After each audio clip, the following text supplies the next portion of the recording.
This is Paul. It's freezing outside. Yeah.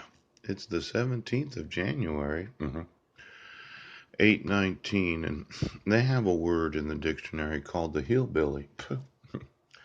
It's a person living or coming from an isolated rural region, as from the mountains or a backwoods area, especially in the southern United States. Hillbillies. You know, um, I kind of got the feeling that a large number of individuals in law enforcement are actual hillbillies. See, the thought was that those that are sheriffs are really just hillbillies.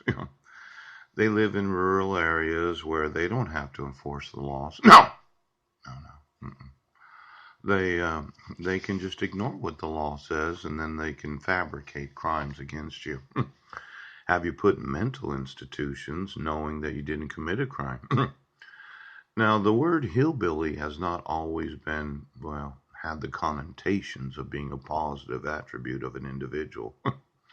See, I have a certain attraction to hillbillies. A lot of them live in trailer parks. Some of them are large breasted.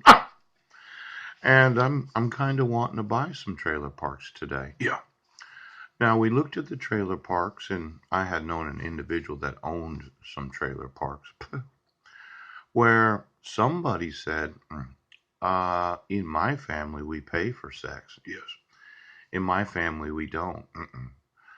We have sex because of the orgasm that you receive from the actual sex that you have. Yeah. Now, let's say I wanted to own large numbers of trailer parks. Individuals that may have very large breasts. Now, listen, hillbilly, right now.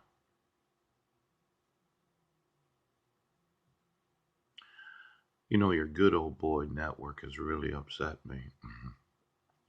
See, yesterday I was in the study room and I received a certain amount of emotional comfort, knowing that if I were to die, yes, my adult son, yes, he would have the right to all my intellectual property.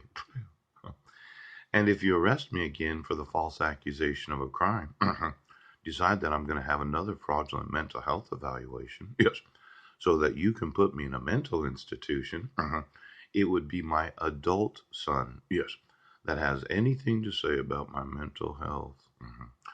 Now, my mother that said, well, I know my son, pooh, I left home at 17. Oh, I did that because I was an exchange student at Denmark. Yes. And then when I moved back, I lived at my grandmother's house, but my father was alive at that time. And I tell you, I had some experiences living with him.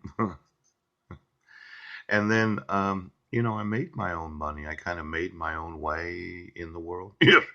Mhm. Now, there was one other time where I stayed at her house for 10 days, but as soon as I was there, I did everything I could to move out.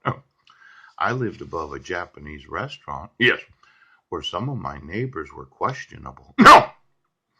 But there's nothing like having an elevator that takes you down to the bar and back up to your apartment.